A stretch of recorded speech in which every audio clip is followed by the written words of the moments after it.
Bom, vou fazer a introdução em português, né? Bem-vindo, pessoal, para mais um evento da nossa comunidade de arquitetos Salesforce de Curitiba. Então, muito obrigado pela presença de vocês após um horário de trabalho. Sei que é bastante, mas realmente agradeço a presença de vocês. Também gostaria de agradecer finalmente o Gustavo, né, por já estar tocando um evento. Faz, acho que mais de um ano que a gente vem conversando e nunca dá certo. Agora, com a de arquiteto aqui, a gente está tocando isso aí. Agradeço muito ao pessoal da Flosso, né? Você, principalmente, por ter viabilizado isso. Jason, thank you very much for your presence. Soon I switch to the English, right? But now, just thank you very much. Bruno, muito obrigado pela sua presença, pelo seu apoio aqui também. Então, bem-vindos ao nosso evento de comunidade. Legal. Quem sou eu? Maurício Alexandre Silva, sou arquiteto já há um bom tempo, já trabalho com o sistema Salesforce há mais de 12 anos. Sou o MVP brasileiro, né? Graças sempre digo, ao voto de vocês, a confiança de vocês e o reconhecimento do trabalho que eu venho fazendo, e isso é só graças a vocês. Essa honraria que a Salesforce me providenciou é graças ao apoio de vocês, ao suporte que vocês dão. Tá aí o meu canal no YouTube, para depois, quem quiser de novo rever, porque é sempre bom, quando a gente trata de aplicações e coisas, sempre rever, que alguma coisa às vezes a gente deixa passar batido e tá lá o vídeo, tanto vai ser também postado pelo pessoal da Flosso no canal deles. E aí tem o meu LinkedIn para vocês me adicionarem, caso vocês não tenham me adicionado, e também vai ficar disponível aí pro Gustavo, pro Jason e pro Bruno também adicionarem o LinkedIn deles aqui no chat, para o pessoal também poder entrar em contato com eles. Bom, o brinde vai ser uma dado pela empresa Flosso, né? Eu já fixei aqui no chat, no topo do chat tá pinado o link para vocês preencherem o formulário, e através desse formulário o Gustavo, o pessoal da Flosso, vai fazer o sorteio deles, beleza? Então é só tá no chat, tá no topo do chat, aí a gente vai ficar revisando, né, durante o evento. Está no topo do chat o link para vocês preencherem o formulário. Então, olha, não perca, né? Eu não vou poder participar, né? Porque não é sacanagem. Mas agradeço bastante ao pessoal da Flosso também por esse presente, que é muito bom. Vai deixar muita gente feliz, né? Então, muito obrigado de novo. Os próximos eventos. Então, nós temos mais 2 eventos, né? O primeiro hoje vai ser o Flosso DevOps.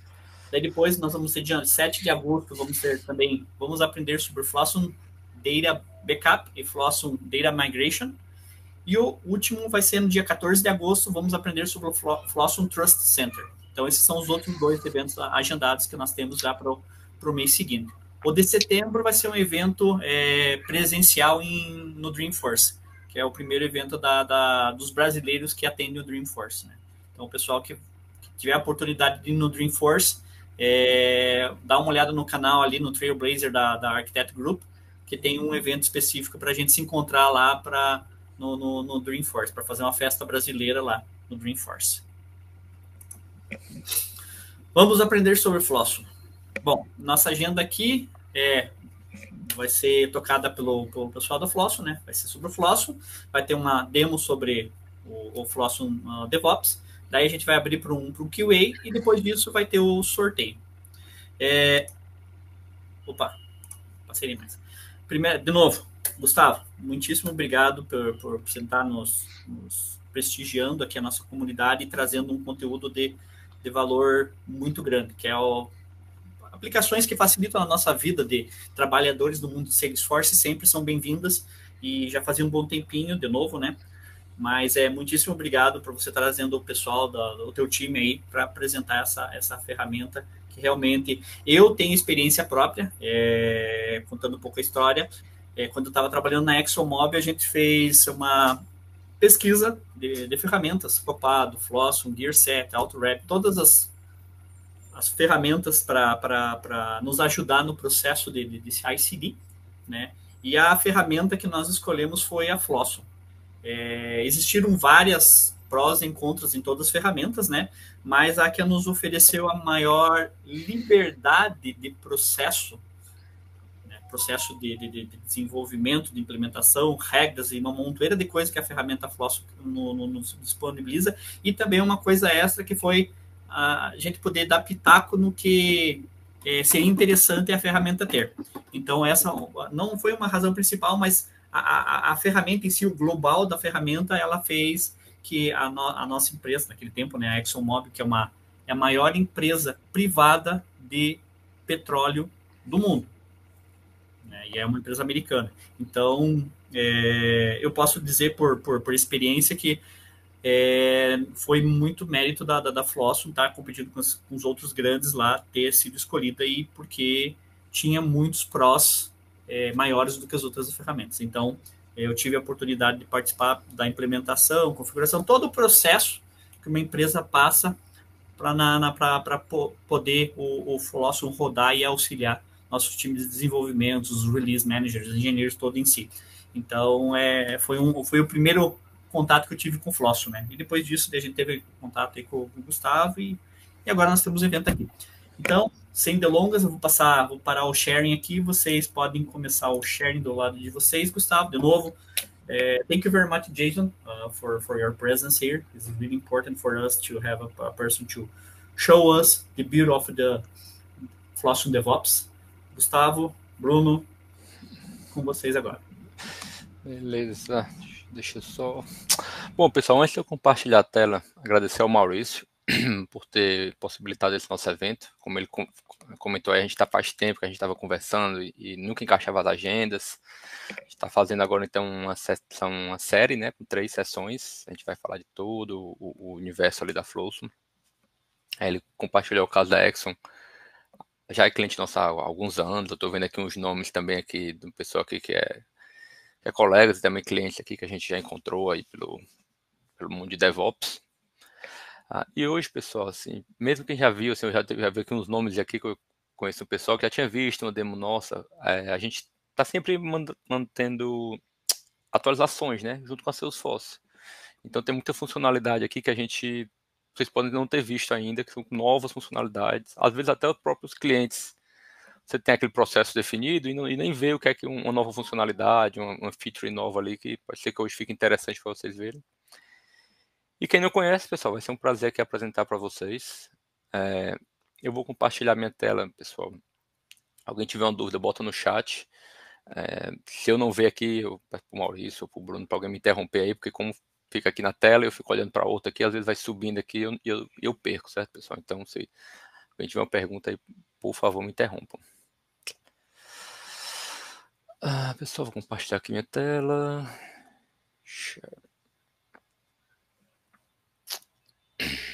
Pronto.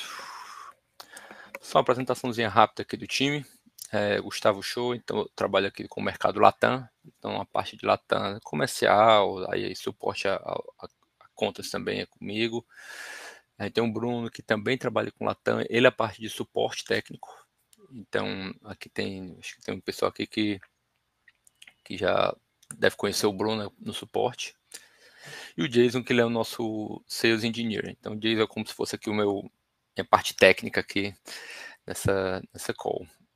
Quando é uma demo para menos pessoas, eu até faço, eu e o Bruno a gente faz, mas como aqui o pessoal eu conheço aqui, tem um pessoal bem técnico, o próprio Maurício aí pode vir com as perguntas bem complexas, eu preferi trazer o time técnico para me ajudar aqui e deixar eles fazerem essa apresentação.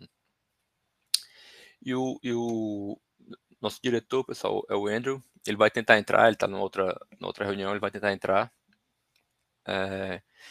e vai ajudar a gente aqui a se apresentar se ele chegar. Tô vendo aí que alguém perguntou sobre aprendizado, certo?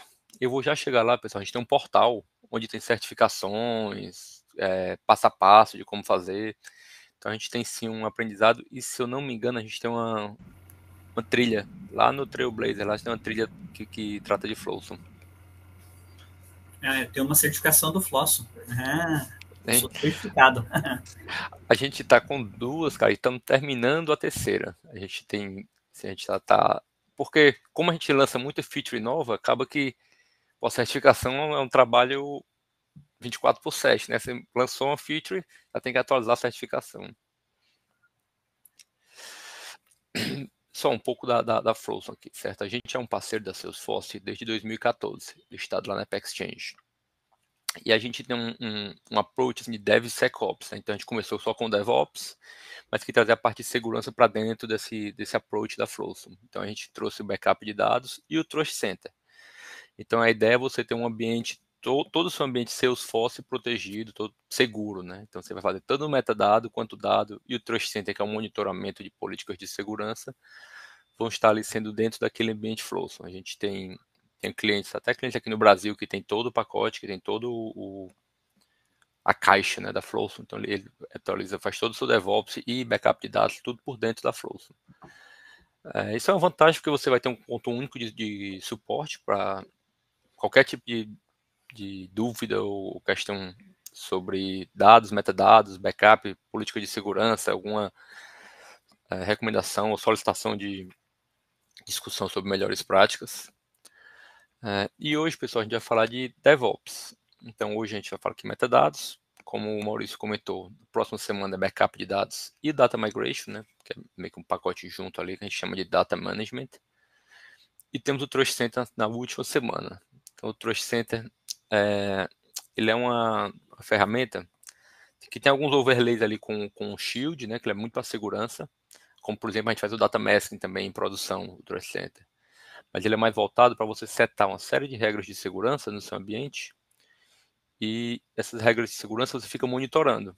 Deu um alerta, você já recebe aquele alerta ali, então a ideia é você pegar alguma quebra no desenvolvimento ou alguma política de segurança sempre à esquerda do seu pipeline. Quanto mais à esquerda, tem aquele estudo, né, que quanto mais à esquerda, acho que é 10 vezes mais barato, 100 vezes mais barato a cada etapa que aquela quebra, aquela falha vai andando no seu pipeline, o custo que causa para ser corrigida aquela quebra, aquele problema. Então esse é o Trust Center, que vai ser daqui a 2 semanas. Só o portal, certo? A gente tem um portal, você pode se registrar, eu acredito que tem que ser um e-mail institucional, acho que não serve Hotmail, Gmail. Mas aí tem muitas dicas, melhores práticas, quem já é cliente também tem como fazer um passo a passo, assim, você tem todo o suporte, né? Não tem extra para acionar o suporte, mas às vezes você quer ali mesmo fazer alguma configuração extra na integração com Gira, por exemplo, ou integração com Git, alguma coisa assim que você tem nesse portal.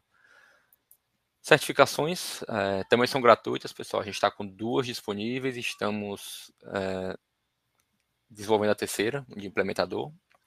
E para cliente você você submete casos, certo? Um case. Não sei, aqui fui deployar um metadado, deu um problema, ou então eu estou com dúvida como é que eu faço esse aqui. Você pode submeter um caso, aí cai lá no time do Bruno e do pessoal e a gente vai tratando esses casos e tirando isso do nosso backlog.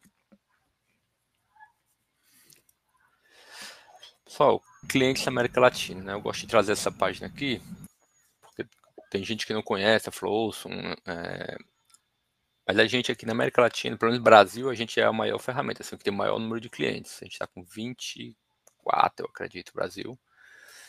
E muita indústria, pessoal, voltada com requisitos de LGPD, PII, né? Então, essa questão aqui de financeiro, industrial. Nos Estados Unidos a gente tem muito governamental também. A gente é bem forte nessa área aqui, especialmente por causa do aspecto da arquitetura da Flowson, que é uma solução nativa. Então a gente vai já chegar lá, que eu vou falar um pouco da arquitetura antes de passar para o Jason, mas como funciona a Flowson, assim, o core da Flowson, certo? Passando para a próxima. Bom, pessoal, hoje a gente vai focar aqui em DevOps. Tem aqui listado na Apex Exchange com o ícone de nativo, né? É a única solução de DevOps que tem essa certificação de nativo, né? Então, para estar listado na Apex Exchange, já existe um processo de segurança que a Salesforce faz para aceitar estar listado ali na Apex Exchange.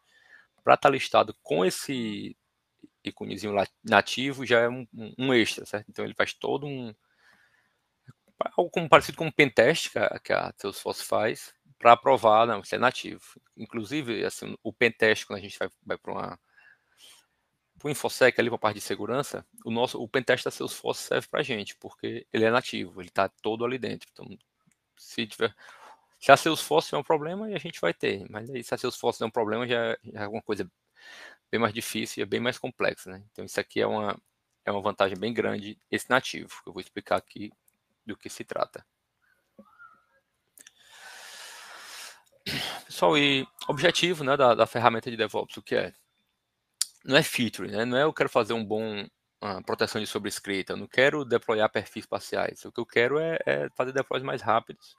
Eu quero aumentar a minha velocidade do time, a produtividade do time e quero entregar valor para a empresa, certo? E de forma segura. Então, assim, não é que a Flowson, eu quero olhar a Flowson porque eu quero fazer uma melhor proteção de sobrescrita. Não é isso, né? Você quer entregar um código melhor, você quer entregar uma história mais rápida, com melhor qualidade. Isso é o que a empresa realmente, assim, quem está pagando, ele não quer saber se é um override protection que você está comprando, ele quer aumentar a lucratividade da empresa de forma segura, de forma rápida, até a própria satisfação do seu funcionário também, que você tem uma ferramenta robusta, você está trabalhando, às vezes você contrata uma pessoa que não é muito familiarizada com Git e coloca o cara para trabalhar no esteira de Git. Vai demorar mais para essa pessoa aprender do que uma interface ali de Salesforce que ela já está acostumada. Então, assim, a nossa ideia é entregar valor para a empresa. As funcionalidades que a gente vai mostrar aqui é como a gente vai chegar nesse ponto final. E a arquitetura, né, pessoal? Aqui como é que funciona, né? A gente é um parceiro Salesforce, né? Vamos supor que a gente assinou um novo cliente, né? Com a empresa de vocês, a gente assinou. Assim que a gente assina, a gente abre um caso na Salesforce e ela entrega uma org nova para a gente com X licenças, 10 licenças, por exemplo. Essas licenças, a gente vai ter o credenciais de acesso de uma delas e vai entregar para vocês. Quando a gente entregar essa credencial, pede para vocês alterarem a senha, a gente está travado fora dali. A gente tem zero acesso ao que está acontecendo ali dentro.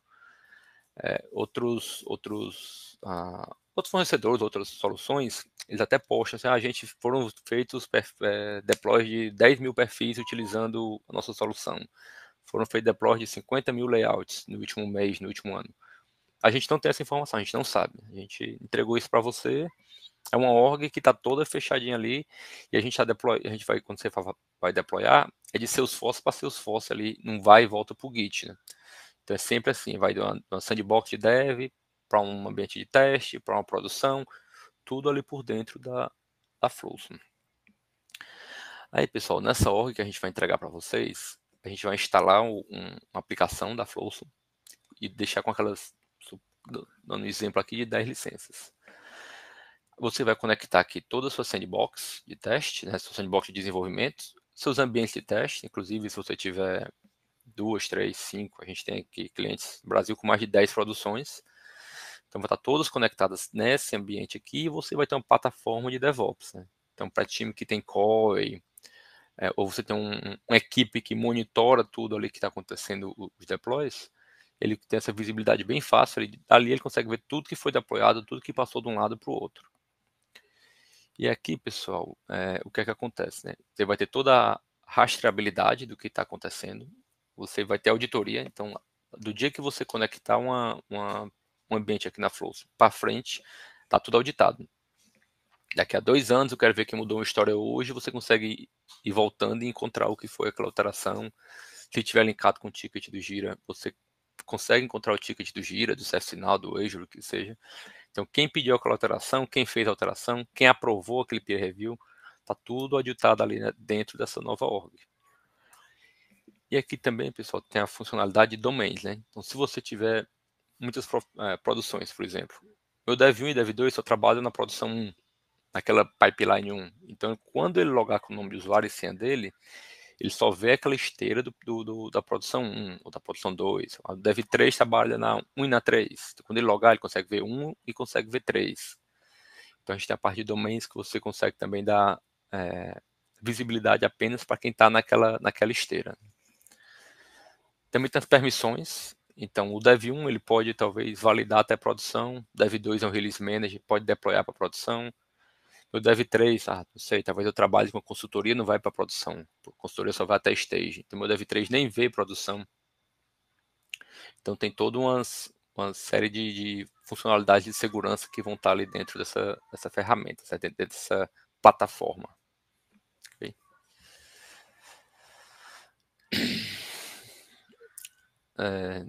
Maurício, se tiver alguma pergunta aí, pode me interromper, certo? Tá, tem uma aqui. Peraí, não possui e-mail corporativo, como consigo acessar a área de certificações? Uma das coisas que quando a gente faz a inscrição lá, ele pede um e-mail corporativo, né? Não aceita Gmail, não aceita Hotmail. Cara, tem vou pesquisar aqui, mas tem tipo um Gmail, Hotmail desse, um gratuito desse, que ele aceita. Mas não é um conhecido. Eu vou já pesquisar aqui e depois colo aqui no chat quando o dia a gente vai fazendo a apresentação. Tem um que é aceito, sim. Eu acho que e-mail da faculdade, acredito que sim, né? Porque você vai ter o domínio. Você vai ter o domínio ali da faculdade. Aí, pessoal, voltando aqui. Na parte de dentro da Flows, né? Vamos pensar que essa caixinha rosa é essa org, essa plataforma de DevOps. Uma branch são os deltas, né? Então, aquele Dev 1 está trabalhando com no história ali que tem 10 componentes. Então, ele trabalha na sandbox dele. E depois ele pega esses componentes, loga na Flows aqui e vai copiar aqui para dentro, certo? Então, ele vai criar uma branch com aqueles delta, aqueles 10 componentes. Isso aqui é um exemplo de arquitetura de branches, mas é bem flexível, como o Maurício falou, assim, um dos grandes ganhos aqui é a flexibilidade. Então aqui é um exemplo, você pode ter diversos caminhos para chegar aqui, ou você pode travar, todo mundo tem que seguir esse caminho. Então esse exemplo aqui, como é que está sendo feito o teste, né? Então aqui na branch vai ter um ambiente de teste separado, nesse caso aqui, né? Mas aqui deu ok, esse primeiro time aqui deu ok, aí né, que a gente trabalha aqui com release branch. Existem empresas que não trabalham com release branch, então com feature pronta ela vai direto à produção, não para esperar um grande release ao final do sprint.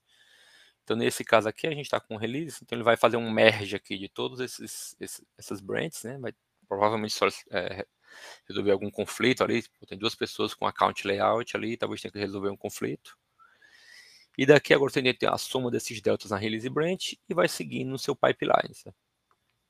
A ideia, melhores práticas que a gente recomenda, chegou em produção, deploy para o repositório, back promote para os devs. Existem algumas recomendações, né? Não faça isso automático, senão você vai deixar o seu time bem chateado aí sobre escrevendo o que eles estão fazendo, mas assim, uma visão geral, essa seria como funcionaria a solução. Só com Delta, né? A gente não trabalha com full branch, né? Você trabalha com Delta Deployments. E vai chegando até a produção, back deploy. A qualquer momento, por exemplo, o Dev3 está trabalhando no História. Ele pode logar aqui, ver o que tem nessa branch e puxar para dentro da história dele, né? Vai fazer um account layout, que ele sabe que o Dev1 já está com o account layout atualizado. Ele pode entrar e puxar, ele pode sempre ter toda uma visibilidade entre os times, o que está acontecendo ali dentro. Mas isso aqui é o nosso esquema de branches, certo? O que acontece? A gente tem um repositório nativo aqui dentro, certo? Salesforce, que tem um repositório que está acontecendo tudo ali dentro. Se o cliente quiser ter Git, eu diria que 50% dos nossos clientes usam Git para versionamento do metadado. A gente faz uma integração. Então, tudo que está acontecendo aqui dentro da Flow está sendo refletido lá no Git.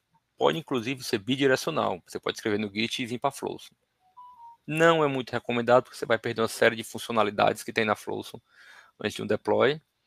Mas, não sei, às vezes tem uma emergência. Não, tem um time aqui que não tem acesso a Flow, mas eles querem ter a possibilidade de alterar. Dar essa possibilidade de bidirecional, sabe? Só que as principais funcionalidades, né? Então, aqui, o que é que a gente vai oferecer? A parte de integração. Então, os principais players aí de mercado a gente integra parte de Git, de testes, de track de user story. Como o Maurício comentou, a gente também, como a gente é todo em Salesforce, a gente é bem flexível para criar novas funcionalidades. Roadmap, pessoal, a gente tem ali reuniões, tenta ter reuniões com o cliente cada 15 dias, a cada mês. E gosto muito de pegar a solicitação deles, demanda deles. A gente vê que aquilo é uma demanda que está vindo ali, 1, 2, 3, 4 clientes, a gente coloca no nosso roadmap.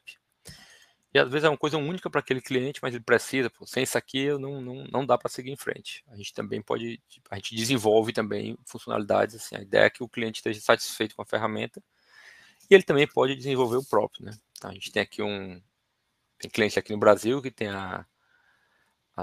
processo deles é bem complexo e eles desenvolveram uma série de dashboards, uma série de integrações aí deles próprios, dos sistemas deles, que a gente só faz validar ali, der o ok e segue em frente. Pessoal, lembrar de registrar aí o pessoal no gift card do iFood, tá o link aí no chat. O iFood, ali, a gente até mostrou, é um parceiro nosso, é um cliente Flowson já há alguns anos. E a gente vai sortear 2 cartões do iFood, 2 a cada evento, né? A gente vai sortear 2 hoje, 2 na próxima, 2 na próxima. A gente vai lembrar vocês ao longo do caminho, aí depois da demo a gente tem o perguntas e respostas ali e depois passa pro sorteio. Só uma pergunta aqui. Uma dúvida, né, da David.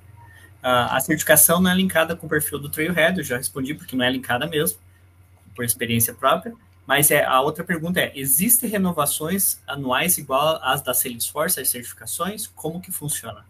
Sim, ela é válida por 1 ano, certo?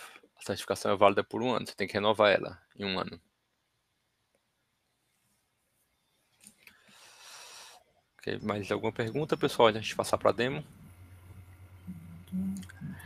Pessoal, a demo... Deixa eu ver, o caso do Delta que está sendo testado em necessidade de alteração. Sim.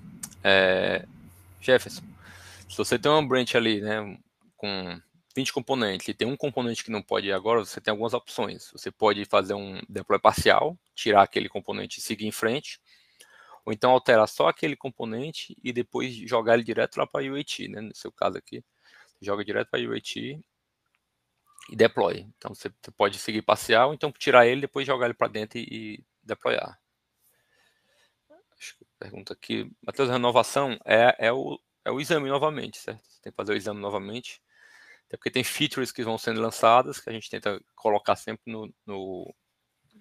na certificação, já que o pessoal esteja proficiente na ferramenta. Guilherme, suporte para Velocity Industries, sim. Velocity, Guilherme, se for um sistema legado, ele trabalha com muita configuração de dados. Né? Então, sistemas antigos, a gente tem que usar o Data Migration para migrar alguns componentes. Então, a gente vai usar o Data Migration mais o DevOps para migrar um legado aí de Velocity, mas os mais novos, a partir de Velocity novas, ele já migra todo com CLI, todo com DevOps a gente consegue fazer a migração. Sim, de seu... não paga, pessoal. A certificação é gratuita, não tem custo para vocês. Alguém está perguntando aí componentes que não pode passar para os ambientes por deploy. Limitação, o que é que acontece? Né? Existe uma lista de componentes, acho que depois eu posso até pegar aqui, que podem ser migrados com o Salesforce API. Alguns poucos componentes você não vai conseguir, porque a maioria porque são tratados como dados. Aí dados vai ter que ser com Data Migration. Mas depois eu tenho um site da própria Salesforce que lista todos os componentes, né? Ele tem um checkzinho assim do lado do que é que pode ser migrado com API ali direto para Salesforce, com metadados. É a grande maioria não tem, mas vai ter alguma restrição ali de metadados. Né? CPQ, por exemplo, você vai precisar de Data Migration, parte de CPQ. Ok. Mais alguma pergunta, pessoal? Acho que do de seu aí já é gratuito, pessoal, a nossa certificação. A gente quer o que a gente quer é fomentar o pessoal conhecendo o Flowson, né? A gente não vai cobrar por isso. A gente quer que você fique proficiente, que vocês virem ali a lista de clientes que a gente tem. Você for no cliente desse, se você for numa consultoria, você já conheça o Flowson, já chegue lá já rampado para começar a trabalhar. Bom, pessoal, eu vou passar para o Jason. Se alguém tiver uma pergunta, traduções de Workbench. Aí, Davi, eu vou perguntar pro Jason. Parece que eu tenho o meu suporte técnico aqui na call. Hey, Jason, before we start, I have a question from someone on the chat. Translations via Workbench. Can we deploy that on using DevOps? Yep. We can. So Flowsum can deploy. So custom object translations and translations, they're tough to deploy because they're massive files. Within Flowsum, you can actually deploy partial custom object translations and custom translations. So rather than deploying the entirety of the file, you can just pull in and retrieve and deploy your deltas. I can show that today as well. Thank you. Just a second, Jason. Just give me one more minute and I'll pass it to you.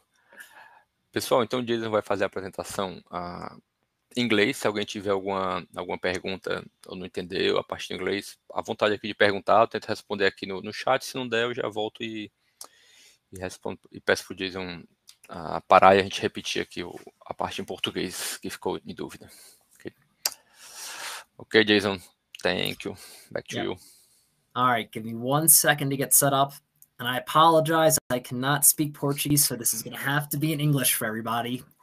If there's any questions throughout what I'm presenting today, just put it in the chat. Gustavo and Bruno will be monitoring this, and then feel free to interrupt me with questions.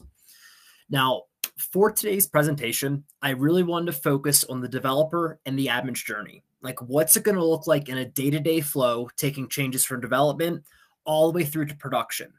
Now, the admin and developer journey, very, very similar process. Developers have a couple more quality checks at their discretion, and I'll be sure to note that. Now, upon logging into Flowsum, the first tab you're always brought to by default is your home tab. Now, think of this very similar to like an ADO workboard or a Jira Kanban board. At a really high level, I can see where each user story, what org it's currently sitting in, and then any statuses associated with this branch. As I take action today, and as I deploy this, we're going to see this feature automatically move through these swim lanes.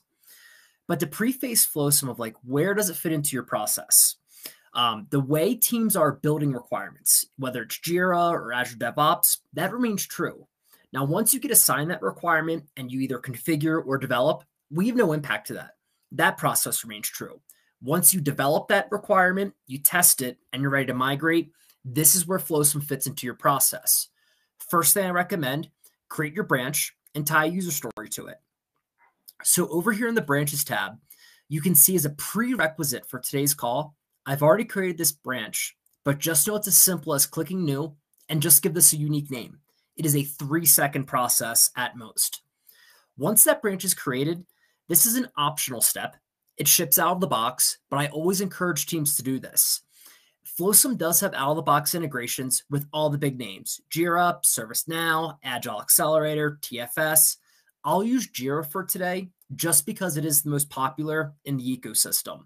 So if I know I have existing requirements sitting out there in Jira, I can search for this ticket and I can tie it to the branch.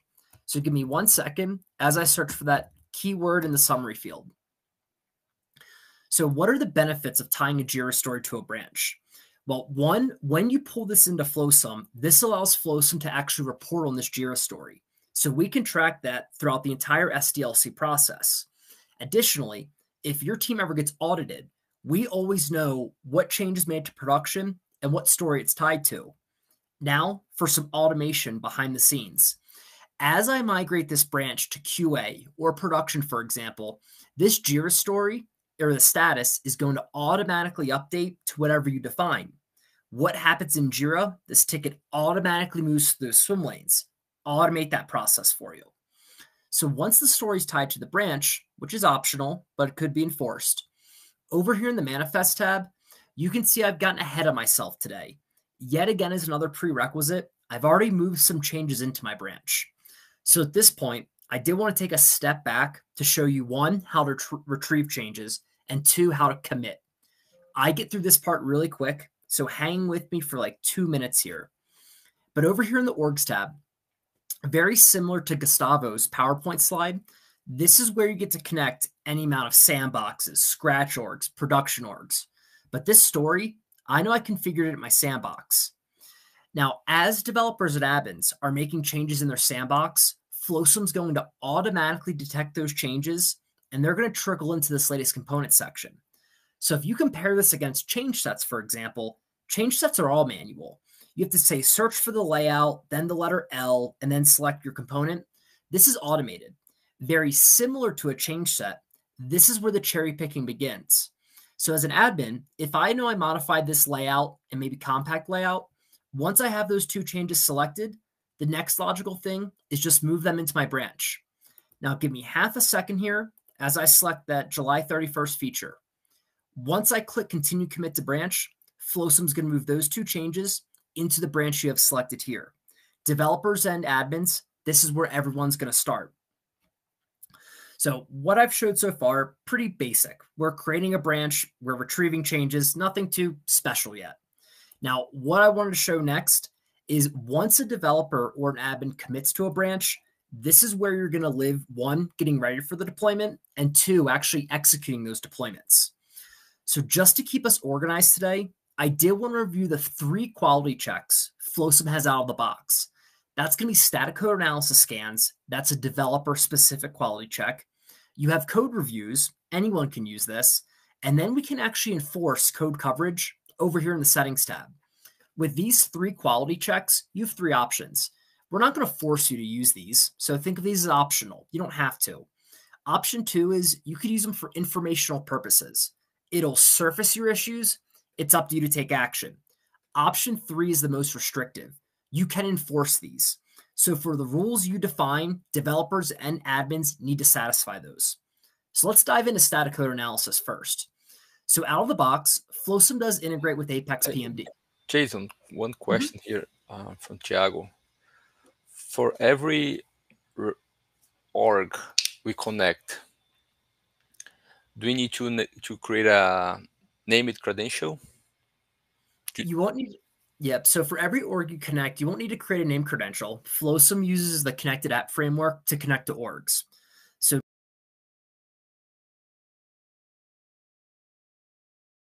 to the orgs tab really quick. If you ever wanted to connect an org to Flowsum, I'll show this really quick. If you click new, the org name, that's what's populated. So I can name it Jason Production. And you'll tell Flowsum, is it a dev or production org or is it a sandbox? Once I click authorize, Flowsum will prompt you to enter in the username and password of the org you want to connect. As best practice for your higher environments like a partial, full, and production, use an integration or a service user to connect there, but name credentials aren't required.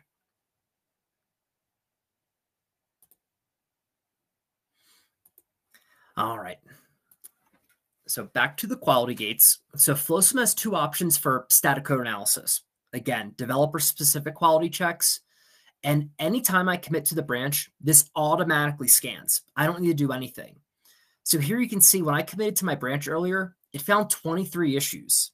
If I wanted to dive into those, I can view this report and I can look at the rules I broke, the error descriptions, and the files that were impacted. Now, with Apex PMD, the tool itself is free. It's open source. The downside to Apex PMD, it only analyzes your Apex. So Apex triggers, classes, and then pages. But what about your Lightning Web Components or definition bundles? Those could have JavaScript in there. Apex PMD won't necessarily analyze this. So the second option for static code analysis scans, Flowsum actually built 300 custom rules on top of SonarQube.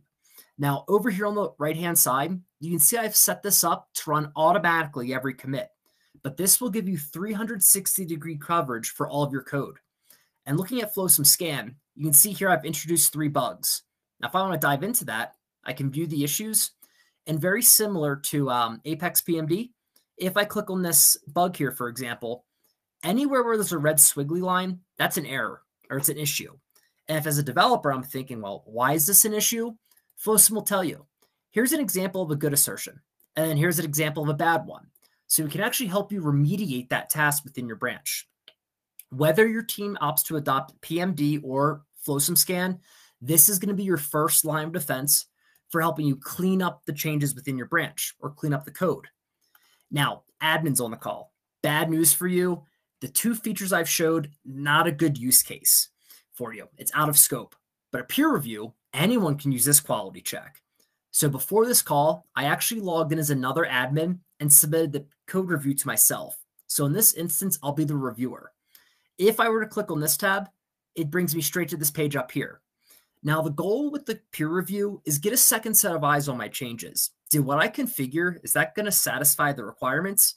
Let's switch it up and look at a layout here. Here you can see these two versions in my branch and repository, they're different. If I click this icon, a pop-up appears. If you're familiar with Git color schema, this should look very familiar.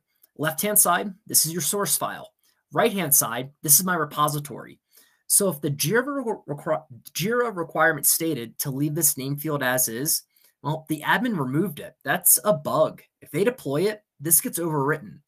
I can click on any of these numbers here, and I can leave inline comments. So I can leave something like, once I save this, an admin immediately gets the notification from me that I left a comment. So this code review process can take place natively with inside Salesforce rather than relying on GitHub, for example. So that's the second quality check. Now the third quality gate, just to keep us honest, I'll cover it really quick. This again is a developer specific quality gate. Over here in the settings tab, as Salesforce orgs become more and more complex, meaning you're customizing it more and more, code coverage becomes a concern. Salesforce will enforce code coverage in production. It has to be 75%. Now, in your full or partial copy, it could be 25%. It's not good, but Salesforce isn't enforcing it there. In order to increase consistency, I could say before my team ever deploys to QA or integration, the deltas, just the code in their branch, would need to satisfy 90%, for example. The goal with these quality gates is by the time you merge to a release branch or before you're ready to deploy to production, you're very confident you've done your due diligence. You've caught all those issues and the production deployment should be smooth sailing. So keep in mind with these quality checks, enforce them from the beginning. You can ignore them until you need them or just use them for informational purpose. The option's yours. Now, Gustavo and Bruno, I know we had a question earlier about the translations or custom object translations. This will answer the question before I hop into the presentation. So teams will always ask, well, how do you handle profiles, permission sets, and translations? Because for a lot of development teams, it's very manual. Flowsum, we actually have partial profile deployments, partial permission set deployments, and partial translation deployments. Now, unfortunately for today, I didn't have a use case for translations, but I can show the process. But before this call, when I created this custom field, I did give read-write access to the system admin profile. Now, if I want to retrieve a profile, it doesn't make sense to pull in the entirety of it. I just want to pull in the deltas. It's a risk mitigation effort. I'm going to retrieve this profile from my sandbox.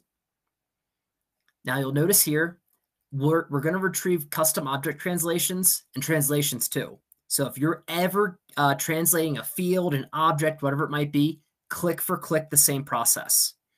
But for today, there's my admin profile. Now, when I click Get Profiles, this is going to take 20 seconds. Now, I'm going to talk with my hands here because what's going on? Here's the deltas in my branch. In that 20 seconds, Flowsum's going to retrieve my entire profile, but then we compare against what's in my branch. That's how we figure out what relevant changes to retrieve. The benefit of this is, one, you're less likely to overwrite things. Two, you're going to have faster deployments because the file size is smaller. So keep in mind, this partial profile deployment or translations, that is an optional step. It's just a tool you have in your toolbox. Use it at your discretion. So where the 4 tools, well, 3 quality gates, and then the 1 tool I showed so far, those are all optional.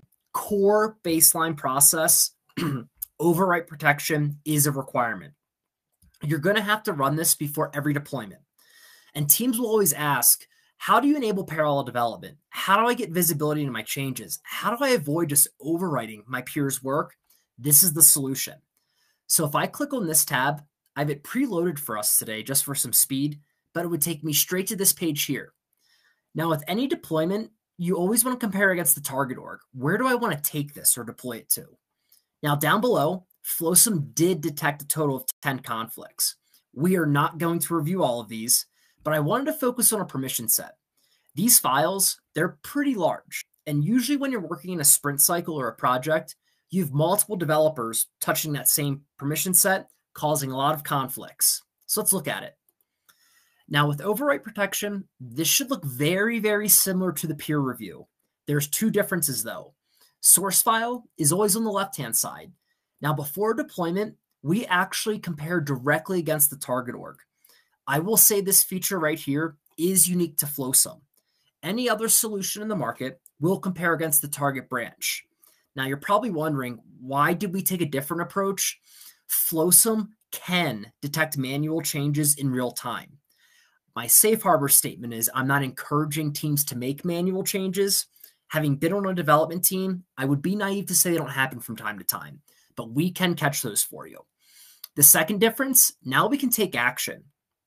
So anything you see here highlighted in red, maybe Gustavo deployed this before me, and he says, Jason, I need to keep my changes. Do not overwrite them. I can click, and you'll see these changes come back into my file. His changes are safe now. Anything you see here highlighted in green, this is net new. So we're just highlighting that you made those changes. If they're intentional, leave it as is. If they're not intentional, like maybe I accidentally gave permission to this field, I have the flexibility to remove that. So admins and developers are in full control of what they want deployed. If you ever accidentally click a button, undo, it comes right back. And last but not least is yellow. These lines exist in both files. They're just different. If I need true, right back to source I go. Now, teams will always ask, well, every tool in the market has version control. I can resolve conflicts, and you are correct. Every tool has this. There's very big differences within the UI, though. If you look at all this white space over here on the left and right-hand side, I'm removing permissions, I'm adding them, I'm changing them, but you'll notice there's no false conflicts. Flowsum accounts for this white space, and you get a true value-to-value match every single time. So developers will always say, well, can I resolve conflicts in GitHub? You can, but just as a source of comparison, look at this view. How does it make sense that Jamaica is being compared to Canada when Jamaica is all the way up here on line 170? If you notice, none of these values align. It's because the white space in the files misaligns everything, and then you're stuck wondering, well, what did I change and what's at risk of an overwrite? Flowsum has custom logic built in to give you the truest comparison. You know what you added, what you changed, and what's truly going to be overwritten if you do not take action. This is consistent for all Salesforce components. All right, so my spiel with conflict resolution is done, but this is by far the most, I'd say, core or important feature for any of Flowsum's customers. But with this, I'll click save. If I go back to Flowsum really quick, you can see it's reflected as saved here. Now, best practice, of course, you're going to resolve all of these, but we're going to fast forward this presentation today. Pretend I resolve all of them, and if I click back, you'll notice for the conflict I did resolve, this updated as a version 2. That's Flowsum's native repository. It's working for you behind the scenes as you take action. Now, baseline process, this is more than enough for a deployment. Someone reviewed my code. I resolved my conflicts. A pipeline could have been kicked off. But there's one additional tool I always like to sneak into these presentations, and that's pre-deploy fix. What I'm showing everyone so far is the happy path. When the world's perfect and I don't have any issues, but that's not reality. Our validations and our deployments, they can fail on us still. And I'm no different. If you look at my deployment history, before this call, when I committed to my branch, it automatically kicked off a validation and it failed on me. Now, why did this fail? Let me pull over this error message. So here you can see in my branch, it looks like I'm missing a custom field in my layout, and then I'm missing another custom field in my permission set. These are very, very basic issues to resolve, but at the end of the day, in a lot of other tools like change sets, you have to go restart the entire process. In Flowsum, pre-deploy fix can help you catch those deployment errors. The difference is we can actually remediate those right within the application. Don't go back and restart your process. Now, this is the pretty cool part. Salesforce gave us 2 error messages. Flowsum caught 4. One of the weird, quirky things with Salesforce deployments is when you get those dependency errors, sometimes you get those error messages one at a time, per file, per validation. It's like whack-a-mole. I fix one error message, revalidate, and then a new one pops up. Pre-deploy fix will catch up to 500 missing dependencies in one run. 2 use cases. First is removing a reference. So if I accidentally pulled in these custom fields that are referenced in my permission set, if they're not relevant to my Jira story, I don't want to deploy them, I would naturally want to remove these references. They're not my changes. Now, on the other side of the coin, Admins will ask, well, what if it was human error? What if I just forgot about those? Don't go back and restart. We can actually retrieve your missing components. So if I were to click Get Components here, Flowsum's going to look in my sandbox, grab these custom fields, and then automatically commit them to my branch. So not to pick on change sets, but if this were change sets, this validation would have failed on you 3 separate times before you found all these dependencies. And Flowsum caught this in one clean run.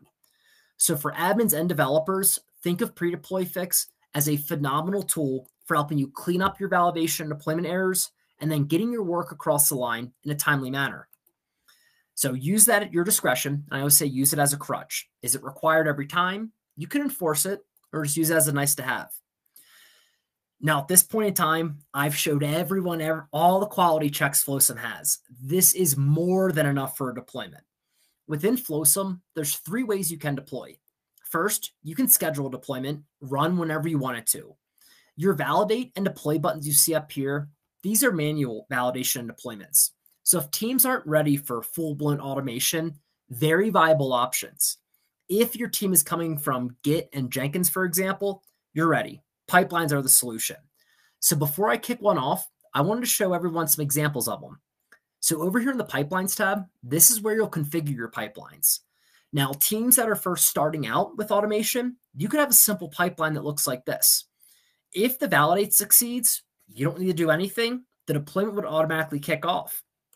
Now, as teams become more and more mature, projects working in parallel, they'll want to automate as much as possible.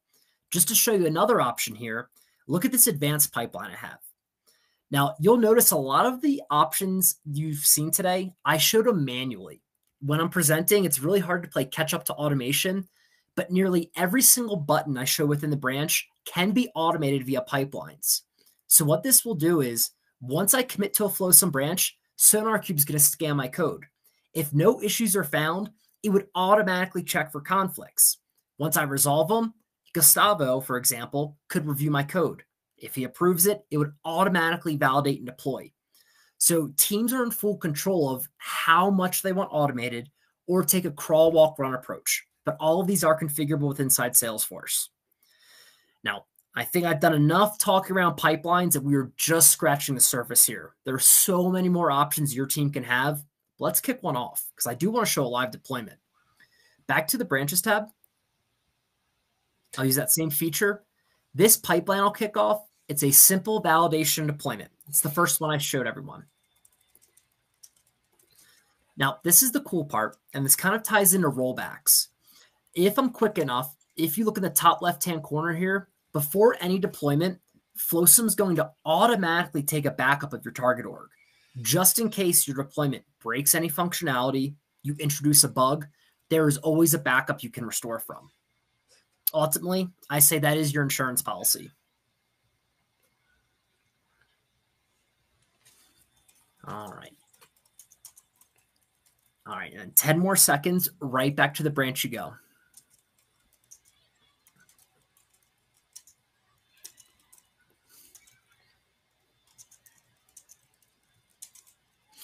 All right, so I assume everyone's probably thinking, where can I see this deployment? You have a couple options. One, you will get email notifications every single step of the way. I'm impatient. I always like working out of the UI. So if we look at my deployment history tab here, you'll see this updated in real time. Here you can see that validation. It's in progress. The deployment hasn't started just because we're waiting for the results of the validate. Now, from an audit, compliance, and reporting perspective, of course you can report on this. You always know who kicked this off, what was the press, date, time, stamp, and what org. So we track all the history. And if you notice, as I've been taking action in the branch, if you look at this activity panel, it'll show you click for click everything I've done so far. So if you ever forget, this is going to be your best friend for remembering. So at this point in time, this Flowsum's job is kind of done. We're waiting on Salesforce to process this. There are 2 things I do like to mention during this time. Since Flowsum is fully baked into Salesforce, what everyone's looking at, it's a Lightning record page. It means this is configurable. If you want to remove buttons, rearrange them, translate this to Portuguese, you're free to do so. This can meet very stringent or edge use case requirements because Flowsum is as customizable and configurable as Salesforce itself. Now, the second thing I like to mention, over here in the Manifest tab, what I'm showing today is what can be deployed. But being transparent, there are some components in Salesforce that are just manual, pre and post deployment steps. If you ever had any manual work associated with your branch, you could note those manual steps down below here within your branch. Now, if you ever need to delete components, you'll see here, Flowsum could actually automate your pre and post destructive changes. So ideally within your feature branch, it should have all the information you'd possibly need for a deployment, a merge, if you get audited. All right. So Gustavo, while we wait for this validation to succeed, well, now it's on to the deployment. Any questions in the chat I could address? Yes. So Okay. there is one here that I could not answer. Hold on here. I am curious to see how Flowsum manages when we need to create a new record type. Normally, when we retrieve from the org, all the pick list values are not filled. Because of that, we need to include what we want manually on the metadata. At least that's how I do it. Yep. All right. So with record types and pick list values, dependencies are a headache. Pre-deploy fix, I don't know if I have a record type example today, but pre-deploy fix could help you either remove those unwanted dependencies, or maybe if you needed those dependencies, we could automatically retrieve them for you. So rather than getting those error messages one at a time, pre-deploy fix will catch this in one clean run. So this will be your solution for record types and pick list values. All right. So as we wait for that deployment to succeed, we're still waiting for Salesforce to process it. Teams always ask, well, what about visibility into my pipeline? Like, can I see when I'm out of sync? What's going on? Remember earlier, I showed the home tab. This is pretty basic. It just shows one feature at a time, kind of working through the pipeline. And there you can see that Flowsum June 31st feature. It's an integration. Now, if I kind of change roles really quick, rather than being a developer and admin, let's look at a release manager's perspective. For the release engineers on the line, deployment dashboard, I'm going to say it's going to be your cockpit. This is where you're going to live day in, day out to see the health of your pipeline. Are you out of sync? Where are stories parked? So give me 1 second to set this up because I'm on my 5th release here. If I scroll down, this should look pretty cool or pretty familiar. So what you're seeing right now is my sandboxes. They're actually out of sync. Now, you notice in integration, I have one branch waiting to go forward. And I wonder what that branch could be. If I look at these results, it's going to be that 731 feature. Here you can see I've only deployed to integration, and it's waiting to go to QA, UAT, and production here. So this can let you know where stories are parked and are you out of sync. Now, developers and admins, if you're responsible for your sandbox, and I'm thinking, what is my org missing? Like, how am I out of sync? Scroll down. This is a very prescriptive approach. If I look at my sandbox, Flowsum will tell me this release from 4 months ago has not been pushed back to my sandbox. So it's in my best interest to click on this branch and then deploy it back to my org to ensure I'm in sync. So this view right here will help track progress, and it helps avoid those painful sandbox refreshes that every single team struggles with. All right, I think I've successfully killed enough time here. I'm going to go back to my results. If I click on my 731 feature, the one we've been using, look on my deployment history, here I can see that deployment was a success. So I know for today's demonstration, it's really, really hard to show parallel development. I'm just one person sharing my screen here. If your branch succeeds to integration or QA, for example, there's 3 options you have. A branch in Flowsum can be reused. So if I wanted to individually deploy this to UAT next, I could simply kick off a UAT pipeline. Or maybe your team wants to have a formal release process. Like maybe you're deploying to production every other week. You could merge features into a release branch. But what I wanted to show the team today is what happens if I logged in integration, I look at my work and Bruno didn't approve it. I have bugs with my work. You always have the ability to roll back your deployment if something goes wrong. Now, a rollback in Flowsum, it could be a full rollback, it could be a partial rollback. It just depends on your use case. With everything selected here, this indicates a full rollback. I don't like any of the results. Now, maybe if it's a production deployment and you're deploying 5,000 components at once, it doesn't make sense to roll back everything. I could selectively just roll back that layout, for example. In either instance, full or partial, I'll do a full one today, scroll up with a click of a button, we're going to roll back that deployment. What Flowsum does is we take that backup we took before your deployment and just deploy it back to that target org. It restores everything to its previous state. In the details tab, we can see it's in progress. And if I look at my branch right here, deployment history, you can see Flowsum did log that for you. So always keep that in your back pocket. If something goes wrong, rollbacks will save you. Now, since we walked a pretty basic deployment path and we're just scratching the surface of CI/CD, I did want to kind of wrap this up today with some administrative tools. Not to say they're not important, but this is usually involved in implementation and setup. Teams will always ask me, well, how do I restrict access to production? Not everyone should be able to deploy there. And what about audits? Over here in the orgs tab, I'll use production as a good example. So after you connect all of your sandboxes to Flowsum, the next thing you want to do is establish permissions. Who should be able to deploy to this org and who's locked out? For production, Release Manager is the highest permission. They can do everything I've shown you today. Ideally, you do want to restrict access to this. Now, if we use Dennis, for example, Dennis could set me up for success. He can test his migration. He cannot deploy. I have to manage it for him. And Mary, she can't do anything. That's a read-only role. So that's how you can have your segregation of duties. Now, next, teams will say, well, I need to be SOX compliant. We work in the financial services space. I need to prove the who, what, when, where, and why. Flowsum also ships out of the box with audit trails. Now, we take this a step further than a lot of other solutions. Flowsum can tell the difference between what was automated versus what was manual. If you ever see an automated change here, it means Flowsum was used to either create or update this component. We can see Beth was the developer. Now, your branch, that is all your history. That has who changed that component, who approved it, who deployed it, who merged it. Now, if the team gets audited and the auditor asks, well, why did Beth make the change? If we click on this component history number, this is the benefit of the JIRA story. Flowsum will tell you what JIRA story it was related to. So you have the entire context of how that change came to fruition. Now, on the other side of the coin, if Flowsum wasn't used, you'll see a manual change here. There's no branch, there's no history. This means Beth went outside of Flowsum, logged into the production org, and manually updated this custom application. Maybe it was a hot fix. Maybe Beth's a bad actor. That's for you to decide. More importantly, you can report on this. Everything I've showed so far today, essentially everything lives in a custom object, which means nearly everything can be reported on.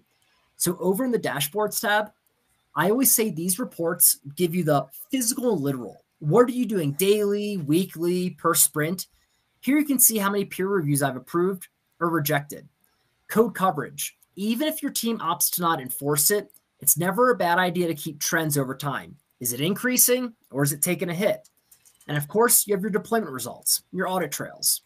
What these reports fail to give teams, though, are metrics. Are you improving your process? The quality of your releases getting better? Are you getting faster? Last thing I want to show you is DORA metrics. I unfortunately have to switch to a PowerPoint slide here. My demo org, it's just me in here. The data is destroyed. This also ships out of the box free of charge. What DORA helps teams do is track the frequency of their releases. If you're releasing more frequency with more components in your branches, the business is ideally realizing value faster. You can also track, this is my favorite report, your average lead time. Once an admin creates and commits to the branch, the clock starts ticking. How long does it take that branch to make it to production? It gives you accurate metrics for sprint and project planning. And last but not least, your change failure rate. How many of your deployments are failing versus how many of them are succeeding? If your failures are somewhere north of 15%, it might be a good idea to tweak your process. Maybe you run pre-deploy fix. Maybe you enforce code scans, peer reviews, code coverage checks. So I always say DORA metrics can be the top-down approach. It helps you make tweaks to your entire DevOps process to get you the results you're looking for. All right. So that was a lot of talking from me, and we covered a lot of processes, a lot of features, a lot of quality checks.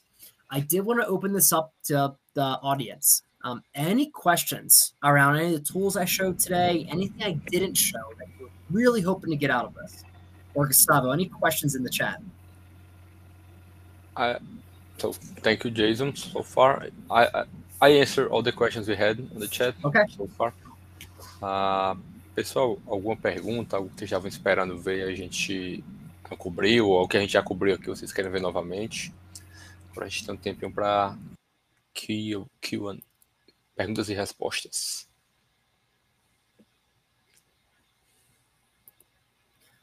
I see one in the chat, Gustavo. I guess I should answer it now. Does Flowsum work with CPQ configurations? We do.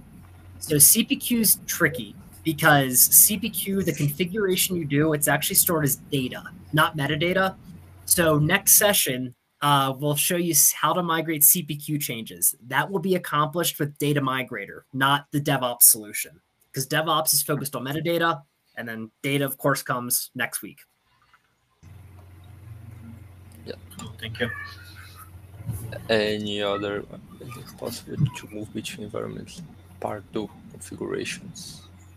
It is. Yes. So Okay.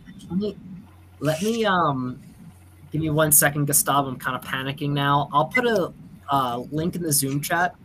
So anywhere where you see a checkbox, and I use this as my North Star. So anywhere where you see a checkbox next to the metadata API or source tracking, it means Flowsum can retrieve, version, automate those deployments. So Pardot, it's a mix of metadata and data. We support both.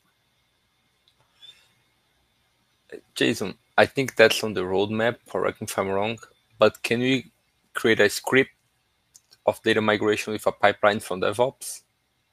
Yep, so that is in the roadmap. Right now, so you could actually note that as like a post-deployment step, but soon enough, Flowsum will be able to call it the data migration. So you could say migrate the metadata, then next in the pipeline step would be migrate the data. That is coming.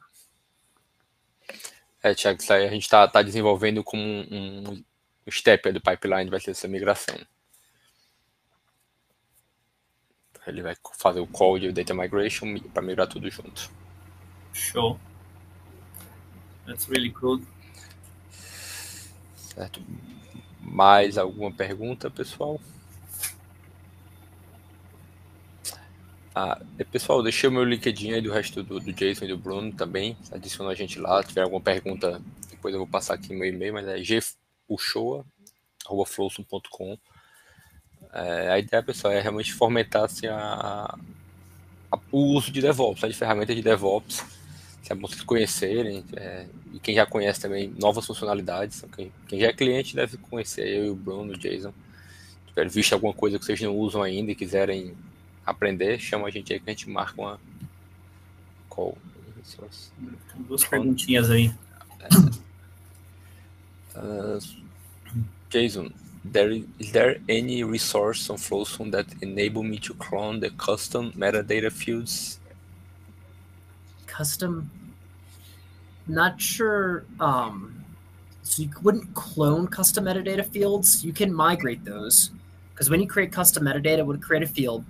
Now, one thing to note with custom metadata, it's typically unique between each environment. What I didn't show is Flowsum has environment variables. So what you can define within your pipeline is what those unique replacement strings would be. So rather than duplicating them, we would just migrate them between orgs and could replace them with unique values that you define.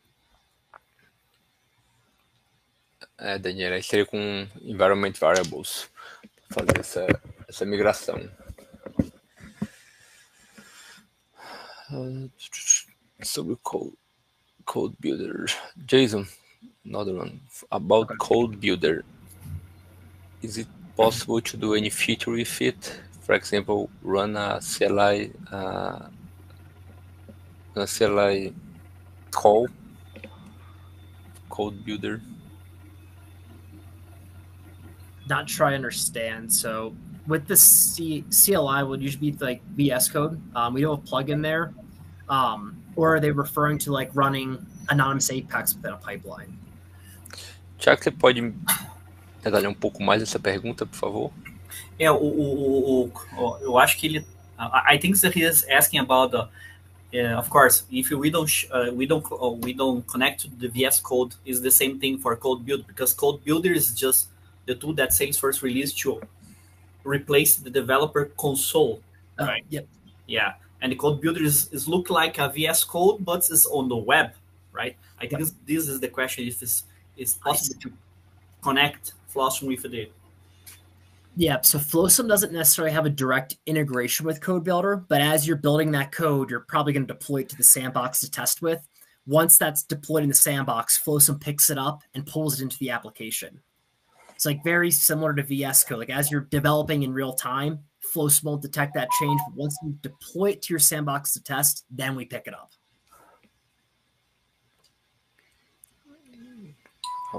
Jason, one more. Okay. From Felipe about dependencies. For example, I have a LWC which has Apex classes dependency and has a flow. Can we? Okay. Just read in Portuguese and talk in English. Yeah. I get. Yeah. Okay. There is an LWC component, right? And there is a class, Apex class dependency, and a flow that's called this LWC. Then he asks, is possible that doesn't gonna miss anything in the deployment? Yep. So with pre-deploy fix, it's phenomenal for admins. Any type of configuration, it can spot those dependencies and automatically remediate those.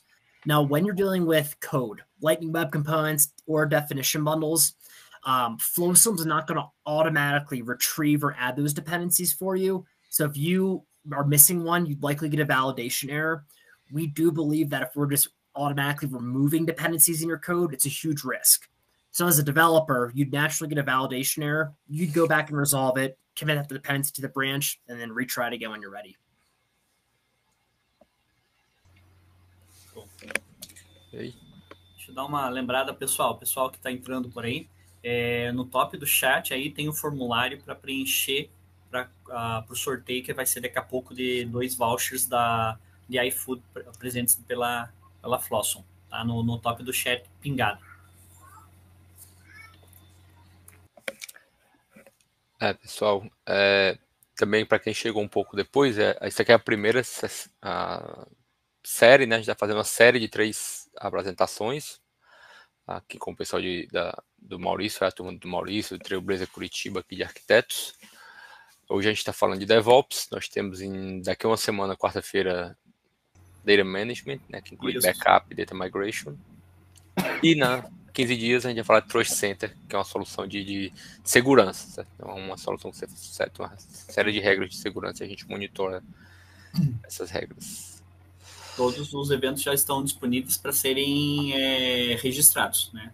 Do dia 7 de agosto, que vai ser o Flosum Data Backup, né? Flosum Data Migration, e no dia 14 do Flosum Trust Center. Então já estão todos disponíveis lá. Até vou colocar no chat aqui, só dar um tempinho, pessoal, que eu já coloco aqui o link dos próximos eventos.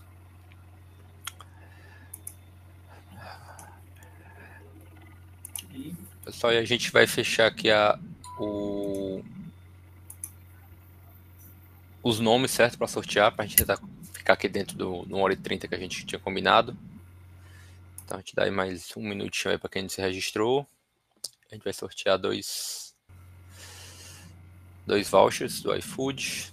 Cada sessão a gente vai fazer sorteio. O iFood é um parceiro, um cliente nosso aí há um bom tempo.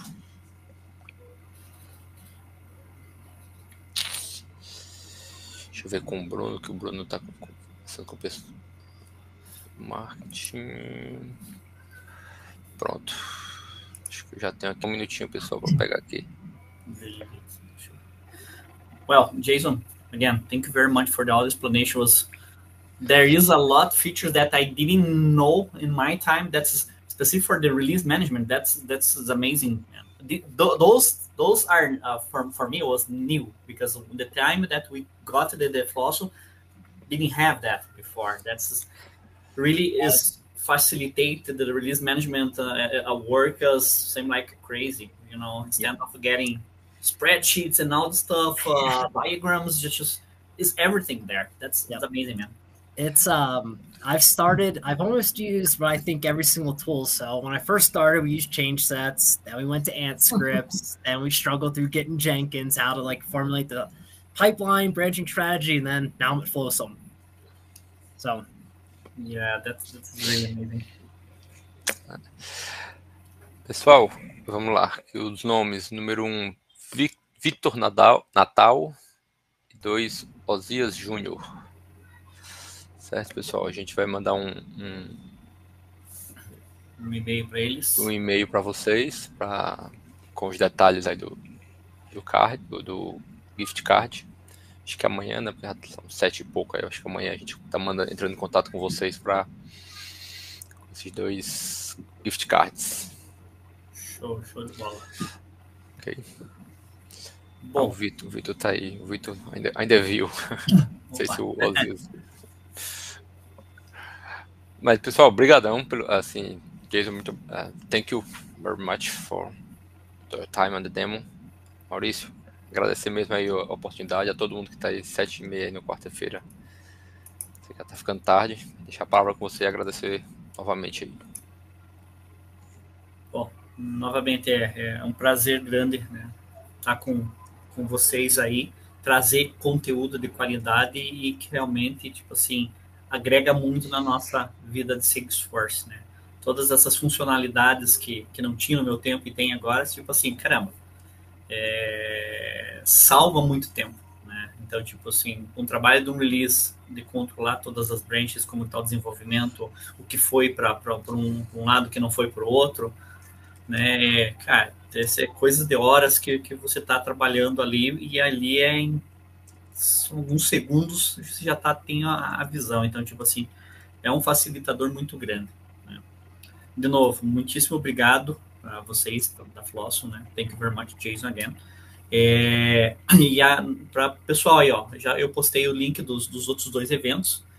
Dia 7 de agosto, a gente vai falar sobre o Flosson Data Backup e Flosson Data Migration, com especificamente também a parte do CPQ, né? O Flosson Data Migration, o CPQ. Então, espero todos vocês lá. De novo, vamos ter o pessoal da Flosso aqui. Pessoal, uma boa noite para todo mundo. Muito obrigado e até a próxima. Até mais, pessoal. Boa noite. Tchau.